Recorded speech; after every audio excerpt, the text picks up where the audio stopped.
It is the greatest privilege of my life to be able to serve the party I love and give back to the country I owe so much to. Who is Rishi Sunak, Britain's new Prime Minister? I am resigning.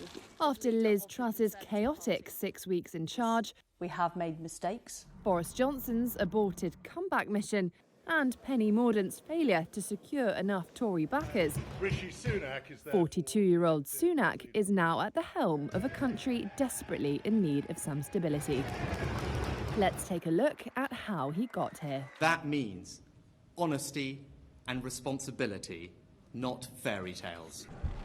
Southampton-born Sunak is the UK's first Prime Minister of Indian descent. His family migrated to Britain in the 1960s, a period when many people from Britain's former colonies moved to the country to help it rebuild after the Second World War. Sunak attended the exclusive private school Winchester College, studied philosophy, politics and economics at Oxford University, and then got an MBA from Stanford University.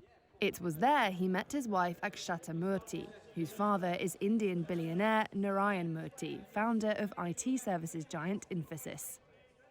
Before entering politics, Sunak worked as an analyst at Goldman Sachs and was later a partner at 2 hedge funds. He's thought to be one of the richest members of Parliament, and his wealth and private school background has come into focus during TV debates.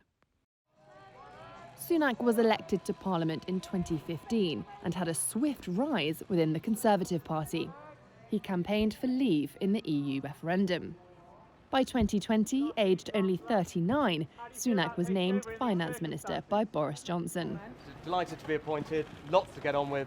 Thanks very much. Within weeks of becoming Chancellor, Sunak found himself having to steer the UK economy as the COVID-19 pandemic began. I said I would do whatever it takes. He pledged to do whatever it takes to help people through the pandemic and developed a popular furlough scheme to support millions of people through multiple lockdowns.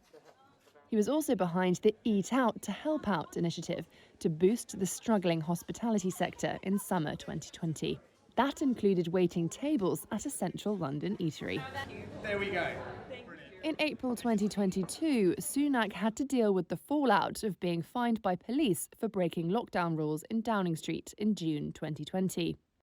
In that same month, he and his family's finances came under intense scrutiny.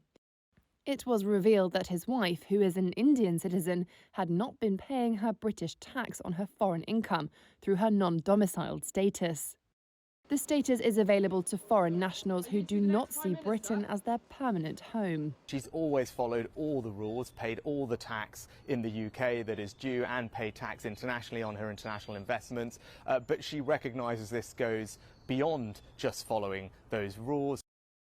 The revelations hurt Sunak ahead of his race against Liz Truss.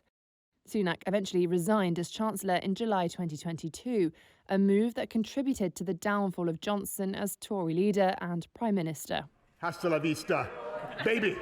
During the race to replace his former boss, Sunak lost out to Truss in the last leadership contest.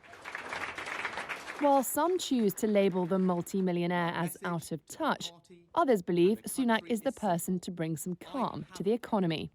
We need a return to traditional Conservative economic values. After all, he was proven right in his warnings that Truss's fiscal plan threatened financial stability. Sunak has pledged to bring integrity, professionalism and accountability to government. But he has a mountain to climb to try to restore or renew the reputation of the Conservative Party, following one of the most turbulent periods in British political history.